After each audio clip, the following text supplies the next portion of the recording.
Hi guys, இந்த வீடியோவில் KBD and வார் டேக்னா என்னன்றது பார்க்கலாம் வாங்க. கேபிடினா கீபோர்ட் டேக்னு சொல்லுவாங்க, வார்னா வேரியபிள் டேக்னு சொல்லுவாங்க. ஓகேவா? இப்போ நான் பி டேக் ஓப்பன் பண்ணிக்கிறேன். பி டேக்கில் கேபிடி டேக் ஓப்பன் பண்ணிக்கிறேன். ஓகேவா? கேபிடி டேக்குள்ளார உங்களோட கீபோர்ட் ஷார்ட்கட்ஸ்லாம் இருக்குல்ல, கீபோர்ட் ஷார்ட்கட்ஸ் எல்லாமே இந்த கேபிடி டேக் உள்ளார தான் நம்ம கொடுப்போம். ஓகேவா? அதனால தான் இந்த கேபிடி டேக்கை கீபோர்ட் டேக் நம்ம சொல்கிறோம். ஓகேவா?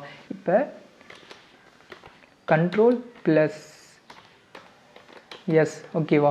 Ctrl + S மட்டும் நான் கேபிடி டேக் உள்ளார கொடுத்துட்டு, இதுக்கு வெளியில் இருக்க பி டேக்கில் வந்து Ctrl S to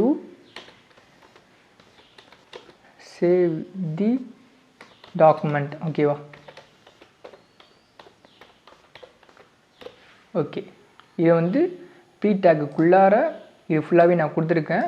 இந்த Ctrl Sன்றது மட்டும்தான் நான் கேபிடி டேக்கில் கொடுத்துருக்கேன். ஓகேவா?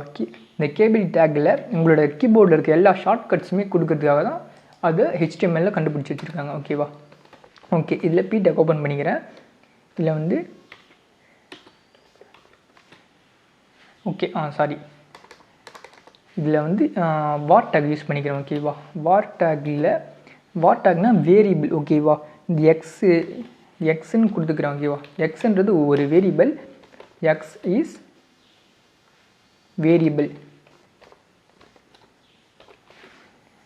இந்த வேரியபிளில் மட்டும் இந்த வார் டேக்கில் கொடுக்கணும். ஓகேவா? இந்த எக்ஸ்ன்றது எப்படி கீபோர்டில் Ctrl Sன்றது ஒரு ஷார்ட்கட்டோ அது கீபோர்ட் டேக்கில் கொடுத்தோமோ, அதேமாதிரி மேத்தமெட்டிக்ஸில் இருக்க அந்த எக்ஸு இந்த ஒய்லாம் இருக்குல்ல, அதெல்லாம் வரும்போது உங்களுக்கு இந்த எக்ஸ்ன்றது வார் டேக்கில் கொடுக்கணும். ஓகேவா? இது வேரியபிள். இது மட்டும் உங்களுக்கு தனியாக தெரியணுன்றதுக்காக தான் அந்த வார் டேக்கை யூஸ் பண்ணுறோம். ஓகேவா? ஓகே, என்னோட லைவ் சர்வர் வந்து ரன் ஆகிட்டு இருக்கு. அவுட்புட் எப்படி இருக்குன்னு பார்க்கலாம் வாங்க.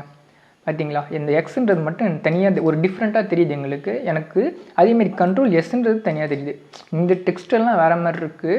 ஓகேவா? பேராகிராஃப் டெக்ஸ்ட்லாம் வேறு மாதிரி இருக்கும். ஓகேவா? இது ரெண்டுமே சேமாக இருக்குது. பார்த்தீங்களா? இந்த எக்ஸ்ன்றது இந்த டெக்ஸ்ட்டு வேறு மாதிரி இருக்குது. இந்த ஃபாண்ட் ஃபேமிலி. ஓகேவா? இந்த ஃபாண்ட் ஃபேமிலி வேறு மாதிரி இருக்குது. Ctrl S. ஓகேவா? அது இப்போ எதுக்குன்னா இது தனியாக டிஃபைன் பண்ணுறதுக்காக. எல்லாம் படிக்கும் போது ஒருத்தவங்க படிக்கிறான்னு இல்லை, இது மட்டும் தனியாக தெரியும். ஓகேவா? எங்கே இருந்தாலுமே அதனால தான் அந்த மாதிரி கொடுக்குறாங்க. ஓகேவா? ஓகே காய்ஸ், இதோட இந்த வீடியோ முடிஞ்சிச்சு. Thank you guys.